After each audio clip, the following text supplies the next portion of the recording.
So I have the pleasure of introducing today's speaker. Professor Obeng, Eddie Obeng, is a British organizational theorist, educator, and author, recognized as one of the leading personalities in the UK and wider world of project management. He's a high-energy, innovative thinker and inspiring, entertaining communicator who helps business leaders build responses to a rapidly accelerating pace of change. His business career started as an engineer at Shell before he became the youngest executive director of a European business school when he moved to Ashford Business School in 1987. In 1994, he established Pentacle, the virtual business school, in order to teach his philosophy and ensure that there was a continuous link between learning and implementation. In his keynote speech, presentation, he will help us find ways to zoom out and harness a variety of perspectives to help them meet the moment. Let's welcome Professor Obeng.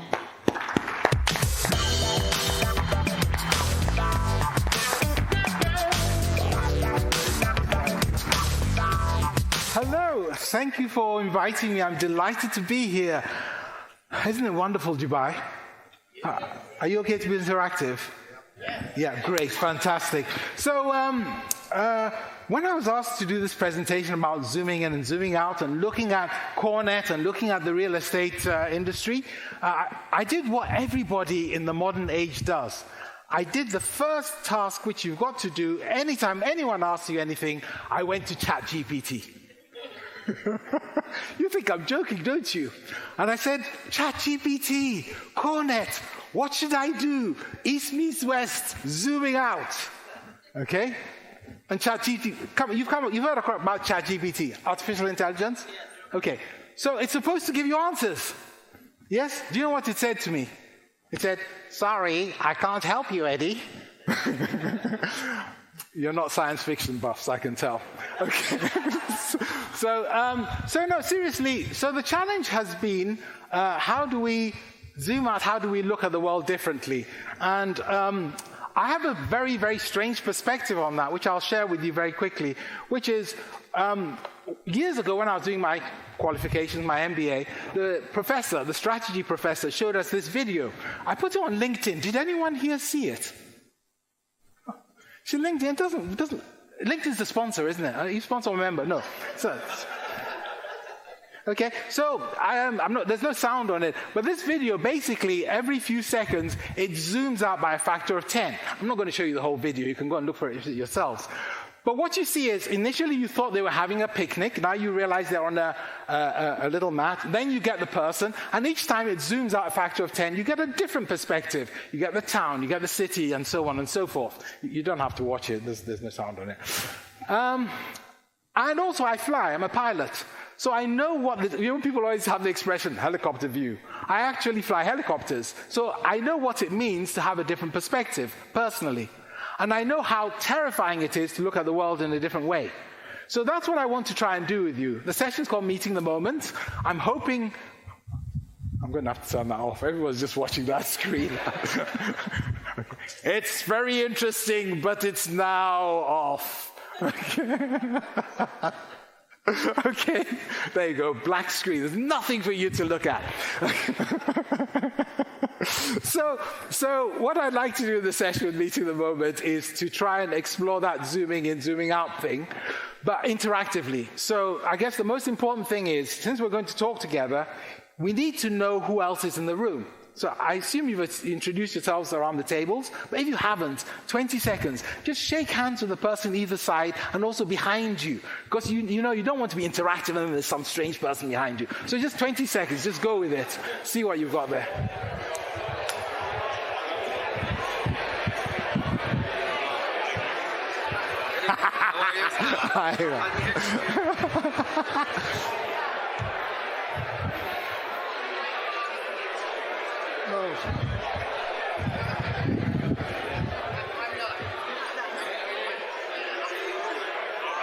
Okay? How are you? Very good. Hi, good to see you. Fantastic. Thanks for giving us some energy this morning. Very happy. Good.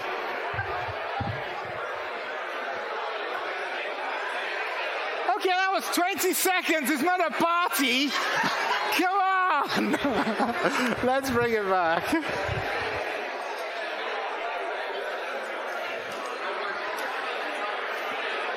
Okay. I've lost control already. Hello. Well, that's a good thing, because obviously you're going to definitely have East meeting West. That's really good. Did you meet anyone nice and exciting? How about the strange ones? Okay. So one of the challenges about looking at things with a new perspective is it's easy if you're not so smart, and it's almost impossible if you're smart. Okay? I know it sounds the wrong way around, but just trust me for a second. One of the headaches you guys will have, and are having in this current complex, turbulent world, is that you're too smart. Smart people are really doomed. You don't believe me, but you've got no chance, okay? And you don't believe me, so I shall prove it to you. I'm going to let you actually understand how you have to think about things differently, calculate, figure out what's going to be next, and move in a straight line towards that.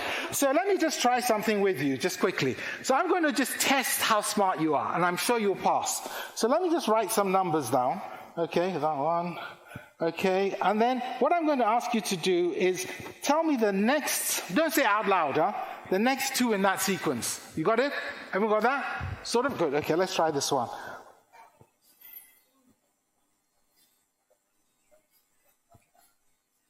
You got that? Good. Okay, let's try this one.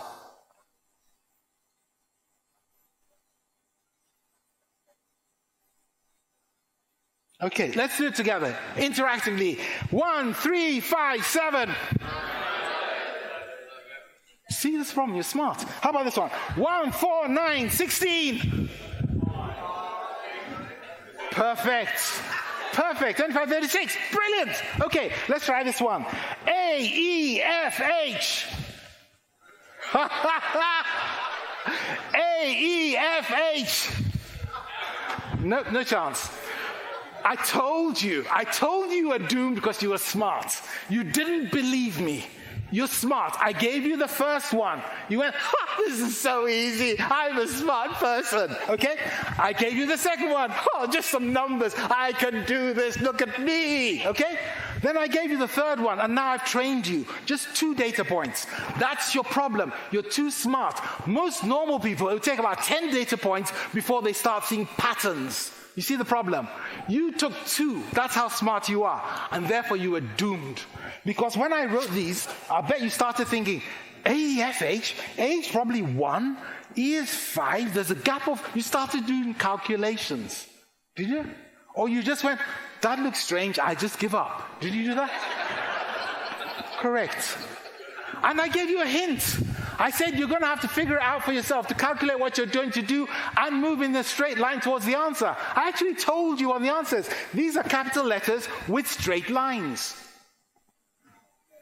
Oh, yes. And you couldn't get it not because it's difficult, but because I trained you with something else. Do you see a headache? So when we talk about zooming out, you cannot use anything you currently know. Shall I say that in a nicer way? Because it's a bit aggressive. You can't use anything you don't know. Okay. That's the headache we've got. Shall I keep going? Okay. So from here on, the only feeling you want to have is uncertainty. Because if you have the feeling of certainty, guess what it's telling you? You're doomed. You don't think it's funny, do you? Okay, so my session's going to be very simple. I'm just going to take you on the journey sort of down the river, okay? And the journey looks a little bit like this.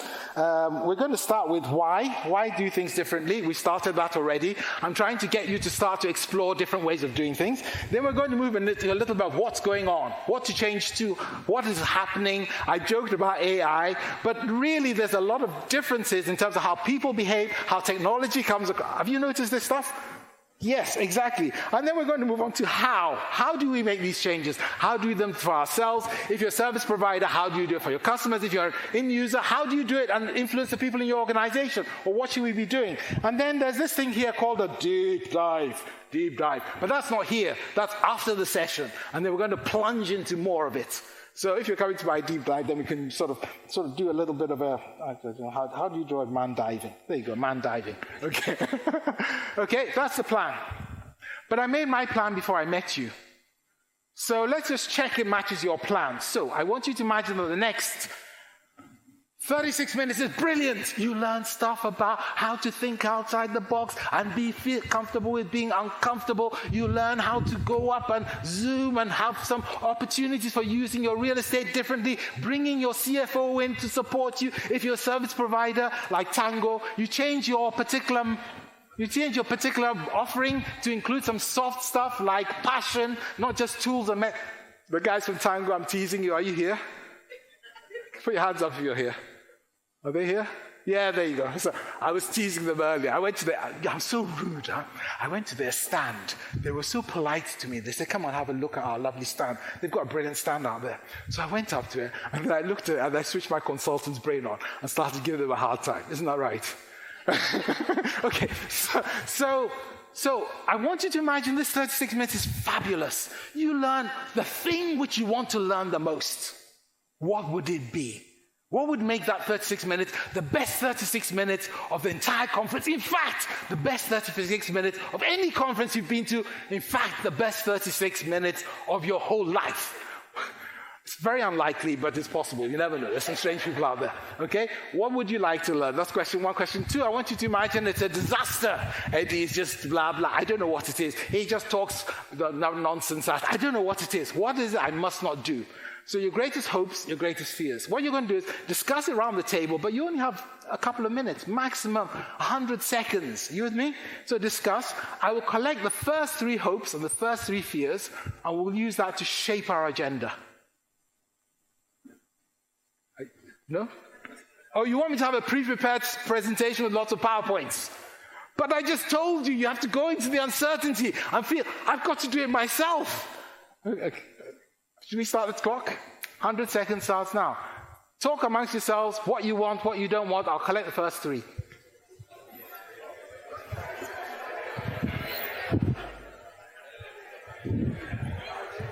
Okay?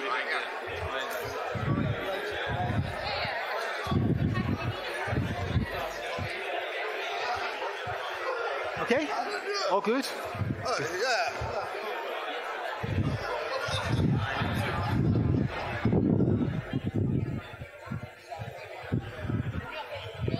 Okay?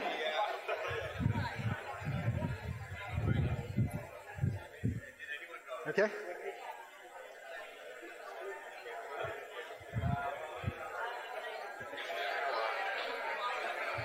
$50 seconds. Okay? What are you talking about? What do you want? What do you want? Talk. We want content. What do you want? Which content? Any specific topic or? Any specific topic? On content, what do you want? Methods, tools, numbers, strategy, what? Trends. Down. I'll explain why. And probably not coming back up. Not in the same way. People have realized they're paying their own mortgages, so they want to live in their houses. Before they were paying the mortgage and living in your offices.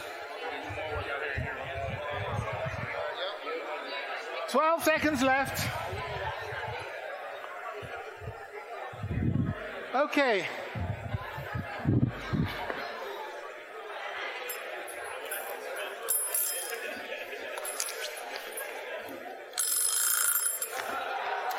Okay, time, gentlemen, ladies, please. Great. Should we go? How should we... Okay, should we start with the hopes or the fears? Where do we start? Hopes or fears? No, you're too optimistic. You see, I told you it's a problem. Let's start with the fears. Okay, how should we select the 3 groups? Is it people who put their hands up first, or should I choose the groups? Choose them. Okay, so that table over there.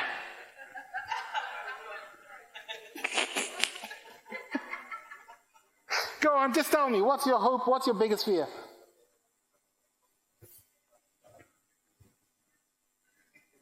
Did you not talk to each other?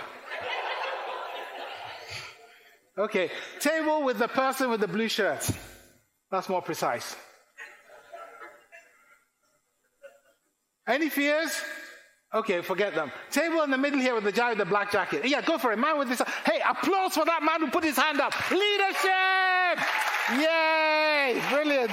Okay, great. tell me your hope. I'll let you off.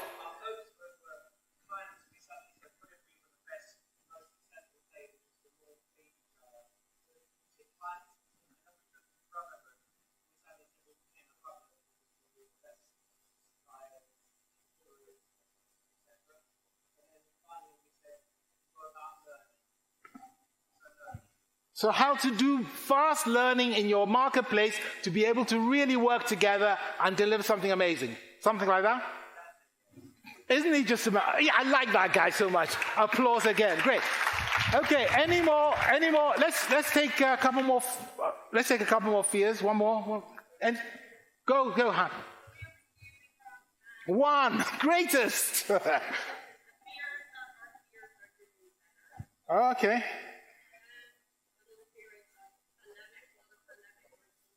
One every 100 years normally, yeah. Oh, you don't meet anyone. Oh, that would be sad. So everyone note that table.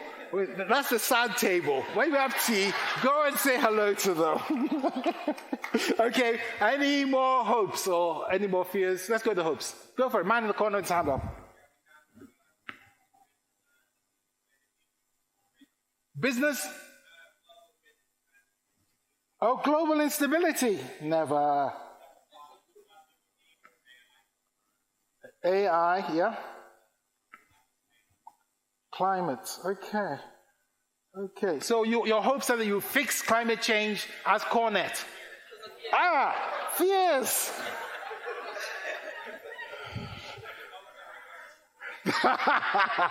Thank you. Okay, so we're going with that. So we have one hope, which is how do we learn really fast so that we can actually come together as a network and as individuals to drive both ourselves, our businesses, our organizations, and our internal clients to do something which actually allows us to take control over the complexity of the world. That's what that guy said, okay? And then on the fear side, we have we discover our peers do better. Well, so let's make an agreement. If you meet somebody, you're chatting to them, and they say how dreadful everything is, and you're doing really well, don't tell them. Okay? Okay? We've got another. What did I say? I can't remember. Yes, we've done that. Another pandemic. Oh, yeah. No, we've done. Come on, what's every 100 years? What are you guys after? It takes 100 years for the viruses to evolve. You with me, okay? 100 years. Don't panic. Everyone who got rich in the last pandemic. Okay, I have one client. They make Perspex sheets. Okay? They made something like 45 years of bottom line profit in the first year. Okay? They're partying. They're buying yachts. Guess what they talk about? The next pandemic. Of course they do. They got rich.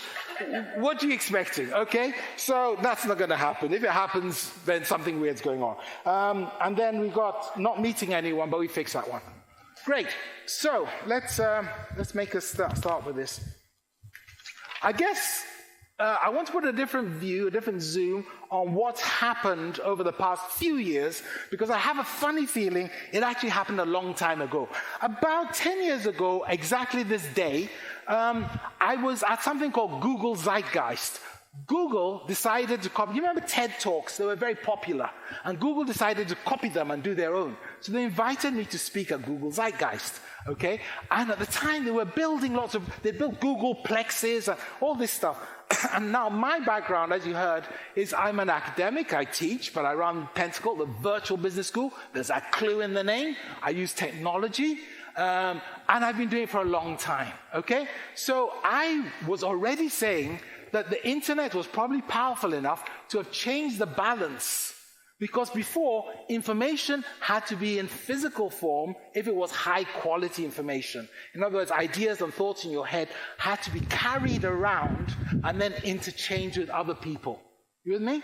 But the internet was allowing us to share information, but without physicality.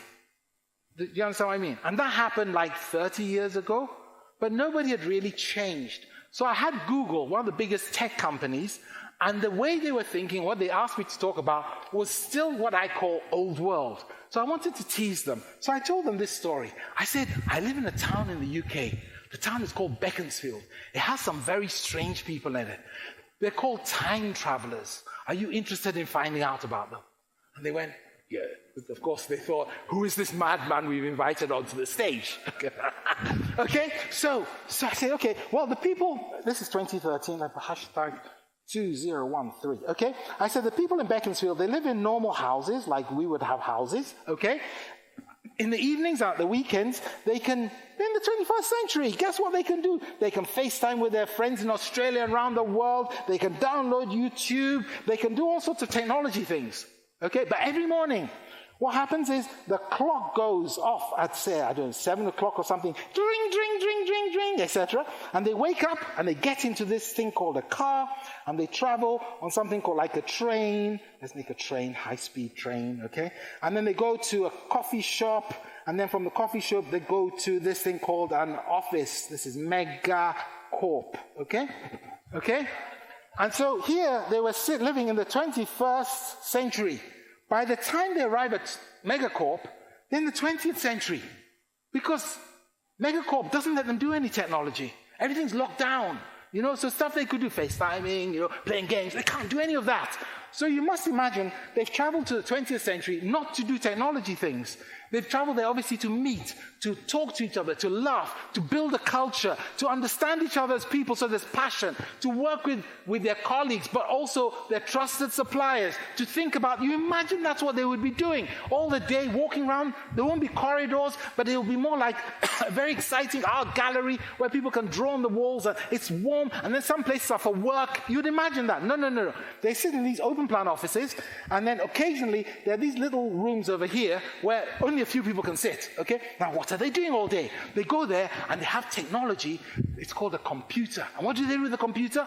They use it to send this thing called emails. And I said, what do they do with the emails? Well, it works like this. I email you, you reply to him, blind CC her, she replies to him, bumps into him in the corridor. After about 40 emails, we realized we should have a meeting to discuss this. Okay, now, if we're lucky, there's one of these empty meeting rooms here and we're all in the same building, but normally we're all in different buildings around the world. So what we do instead is we have this thing called a conference call. Have you heard of this? Okay? Basically, everyone phones the same number. Beep, who's there? Fred, etc. Okay? My definition of a conference call is one person talking and 20 people continue to do their emails. Okay? So they would do this all day. 20th century behavior. Occasionally sitting around a table together with somebody with a screen with these things called PowerPoint with bullets, and they would talk blah, blah, blah, and everybody just listens and pretends they're paying attention. No one takes notes, because if you take notes in a meeting, they think you're doing the work. So that's what you're doing here, isn't it? I'm trying to teach you serious stuff. Nobody's taking notes. Okay, so, and then at the end of the day, guess what they do? They travel back. So I presented this to Google, and they all laughed, but actually I was teasing them. Do you recognize it? That was 2013. By the time we got to 2019, we had made great advances. We had replaced the telephone with a computer screen with faces like that. So occasionally, instead of going to the meetings, we'd have a video call. Ooh, cool. Okay? So that was what we do. The shy people, of course, didn't want to be seen, but who cares? Okay? So that was 2019. And then we had 2023. And by the time we got to 2023, something weird had happened. Suddenly, everybody was on these video calls all day. And they were exhausted. Have you heard about people who are exhausted? Do you know why they're exhausted? Okay, so you may have seen animals which sort of look like this. Like sheep and things like that. Go, bah, okay? They have their eyes on the sides of their heads because they have to look behind them to make sure they're not eaten. They're called prey animals. Nobody's afraid of a sheep, okay? You may also have heard of animals who have eyes in the front. Yes? Pointing at you. Those are prey animals. Why do they have them in the front? Because they want to see you clearly so they can eat you, okay? That's their job. So, tell me, what do you think in your old crocodile brain happens to you when you spend your whole day staring at grids of 40 predators coming to eat you. It's a design fault. Yeah, everyone goes, it's a good video conferencing because we're on Teams. But all it does is stress you out. And for the introverts, any introverts here? Oh, they didn't put their hands up. For the introverts, they do things like, oh, my camera's broken. So I'm a bit of an introvert, so I put a sticky pad over my face because I hate looking at myself on the video calls. Okay? So that's what we did in 2023.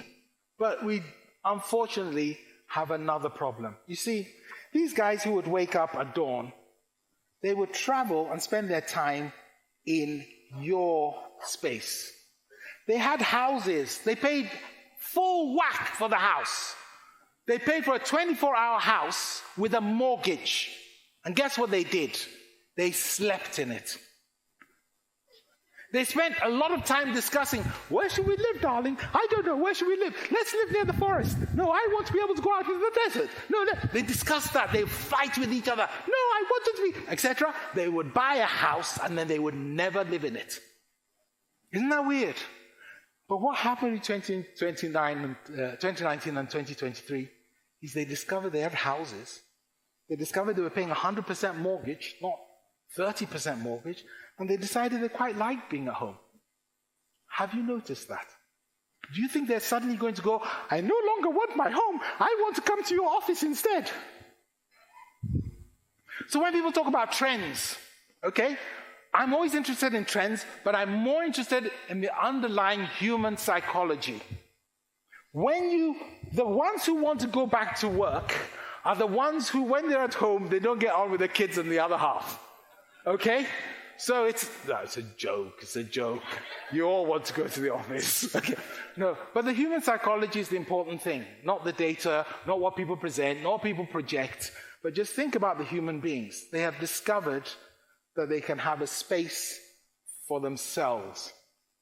I'm going to stop at that point, because this is really crucial for the next part of our discussion.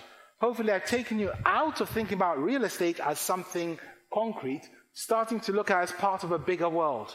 I think you need to discuss that round the tables for, what should we say, 40 seconds? Maybe a minute max?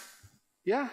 What did he say? He's a crazy guy. Yeah, we can do it. No, what does he want us to do? How are we going to... All those conversations, please. 40 seconds, over to you.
Another 15 seconds, perhaps.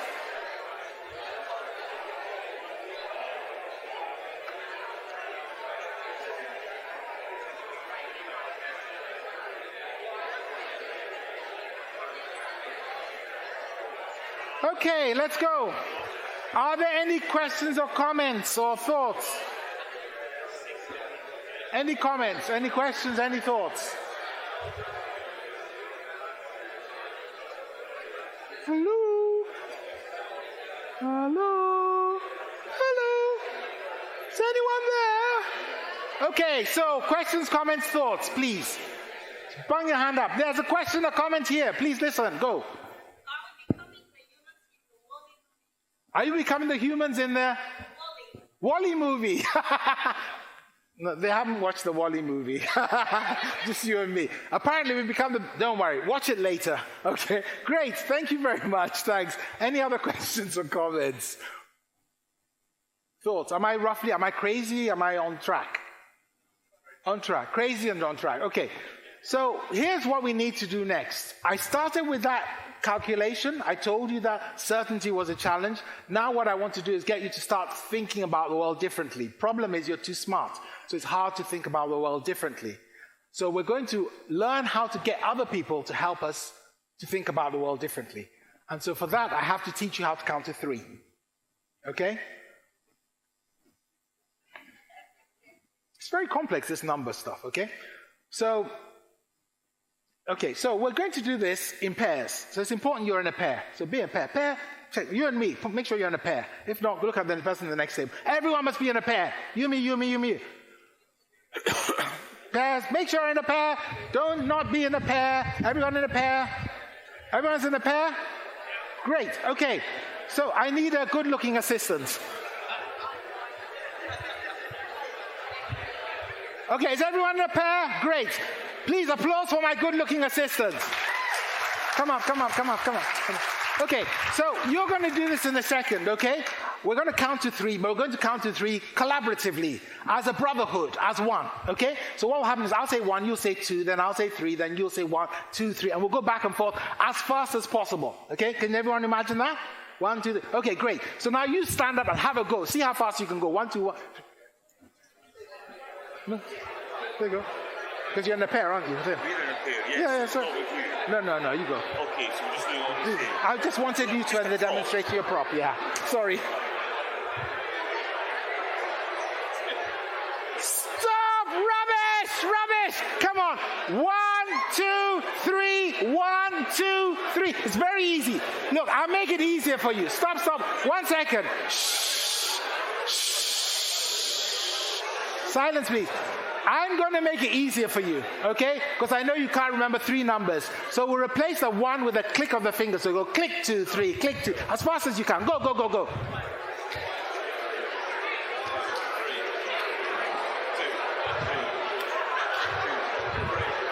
Stop! Pathetic! You guys are very good. Stop! Easier. Forget. Can you remember 3? Just remember the number 3. So first person clap, second person clap, 3. Click, clap, 3. As fast as you can go. Go. Clap your hands. Stop, forget numbers. Numbers are too advanced. Forget all the numbers, okay? Forget. Listen, first person click, then clap, then slap your thigh, okay? As fast as you can go. Go.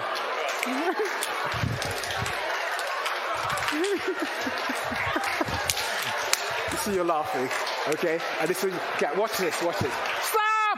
Look, last round. Can you go back to doing 1, 2, 3 for me? Just 1, 2, 3. Try and see whether you can do it. 1, 2, 3. 1, 2. Twice the speed, isn't there? Fantastic! Applaud yourself! You learned to count to 3. And for my good-looking assistants! Sit down, enjoy yourself.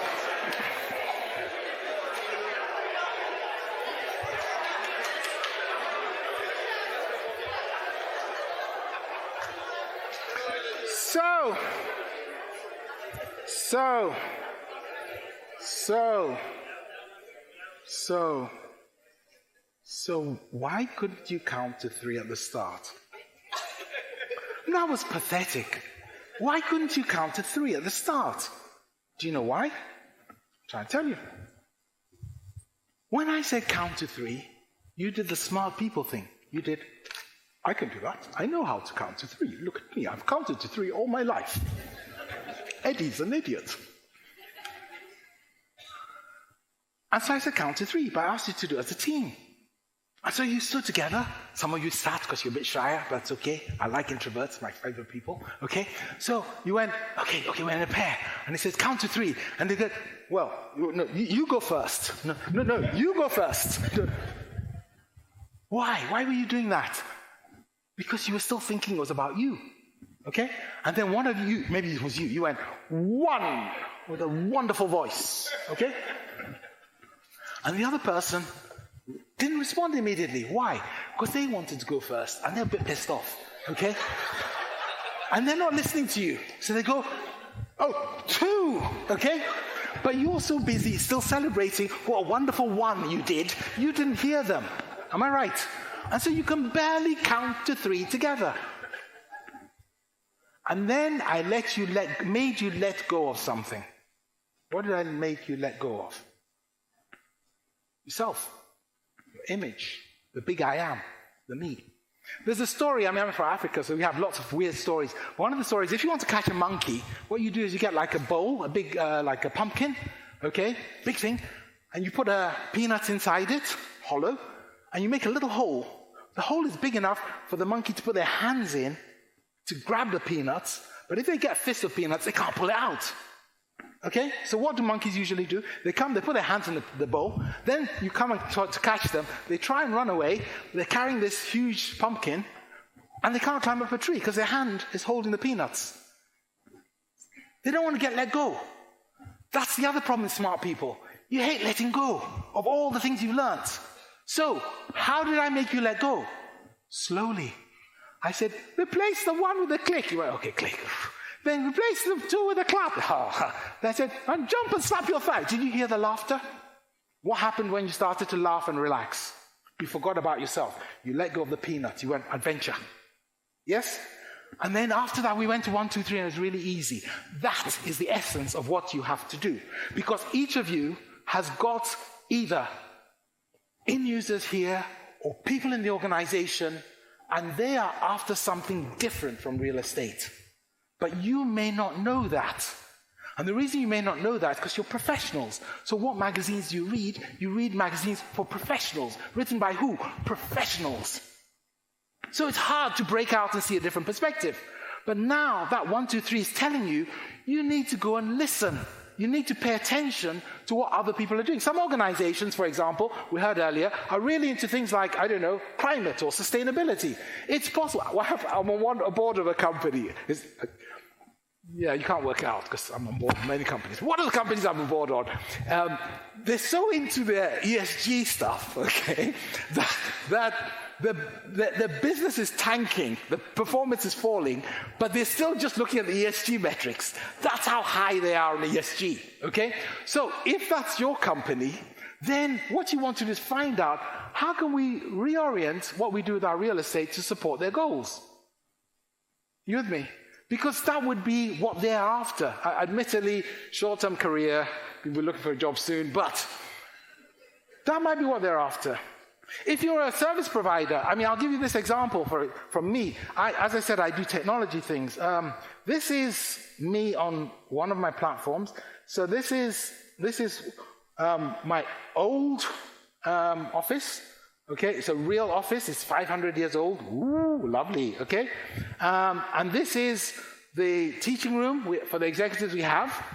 But down here, you can see, is the virtual one, which we use now. So maybe what you do as a service provider is you try to look at how you integrate the experiences of people, rather than bricks or clicks, or 2 days in the office or 1 day in the office. The reason we get into that 2 days in the office, 1 day in the office, again, is from being too smart. So you might have to try and dig quite hard to solve it. I'll give you an example. If I'm going too fast, slow me down, okay? I'll give you an example. Some of the people I know, I have a friend, I suppose to say. I have a friend, and my friend would like to have a happy home. Does everyone know the joke, I have a friend? You know, it's shorthand for I have a... You guys are too soon. Happy home, okay? So on the one hand, my friend has to keep their spouse happy. Okay? So that means that they must spend more time at home. Yeah? You can tell what's coming next. Okay?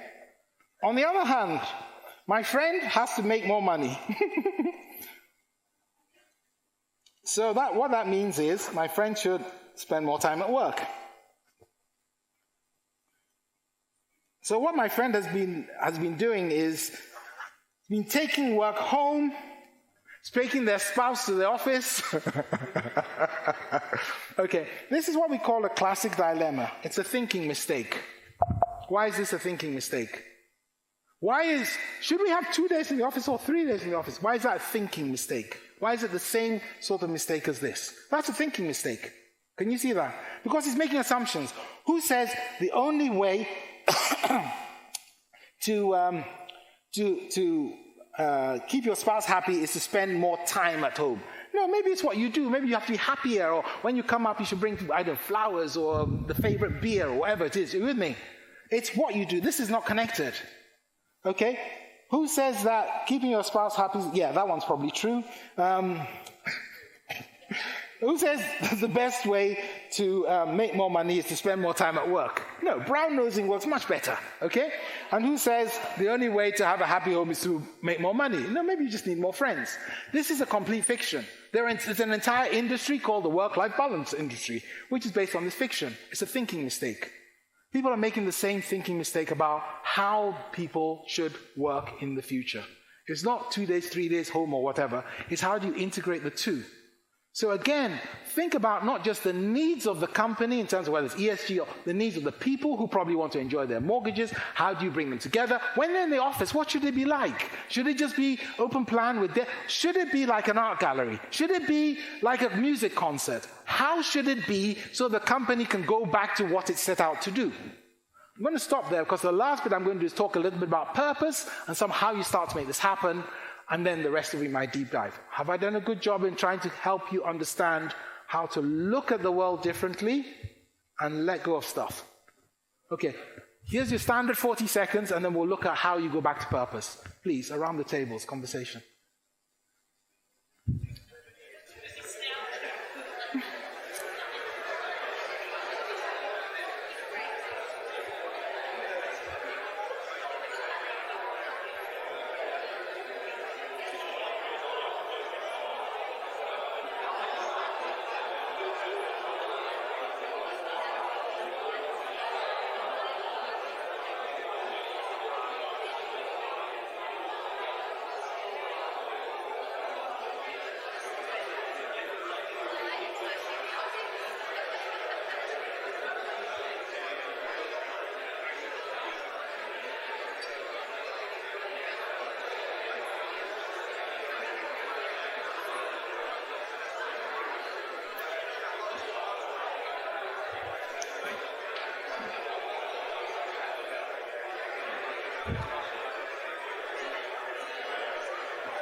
Okay.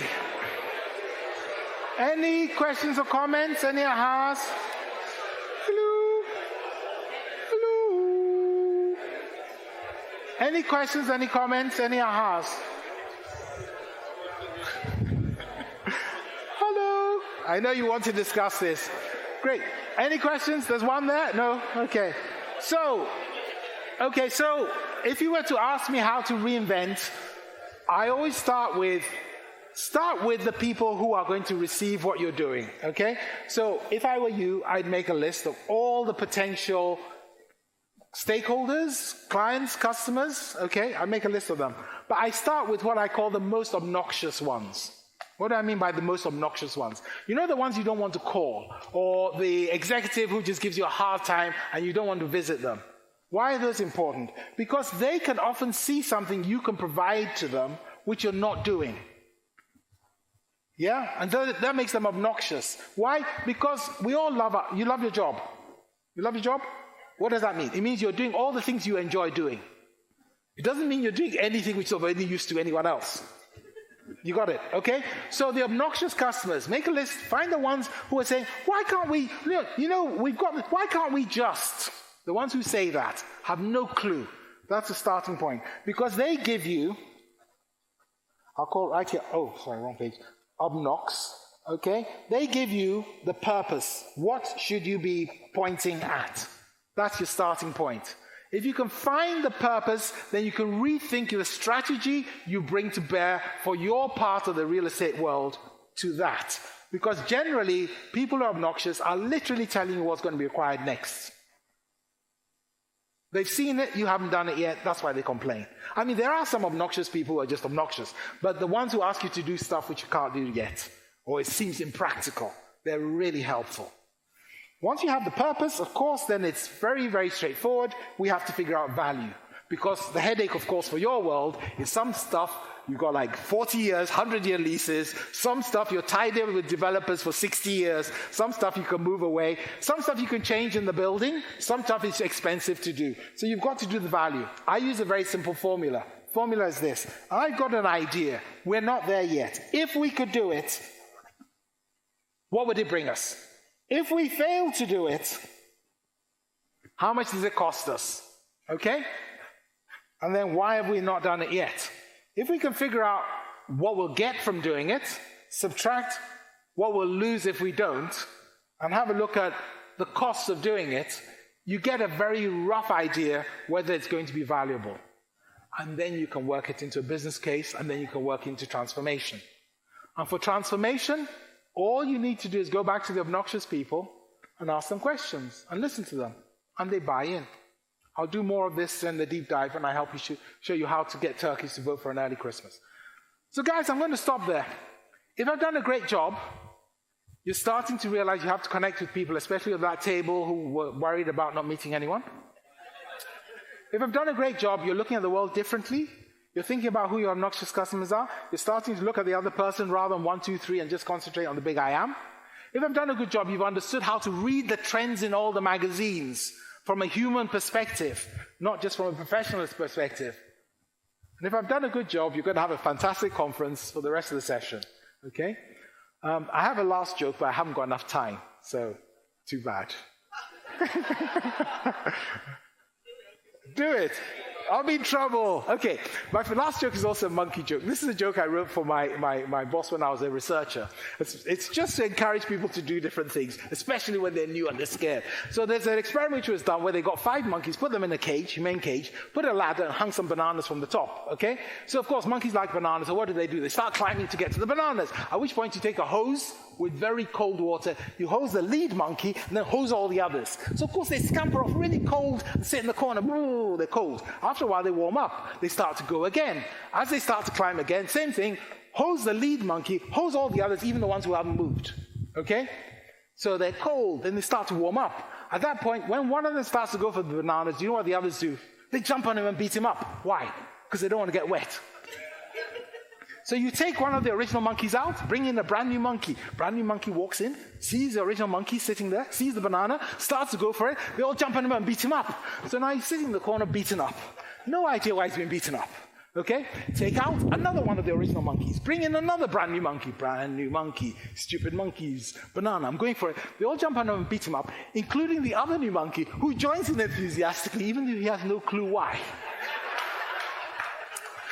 Apparently, you can take all the old monkeys who got wet out, bring in 5 new monkeys who will look at the opportunities.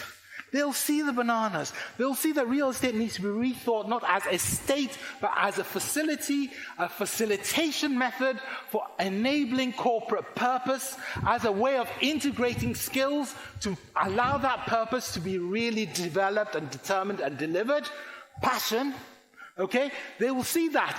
Opportunity. But they've been beaten up and they never go for it. So please, go for the banana. Thank you very much. Thank you.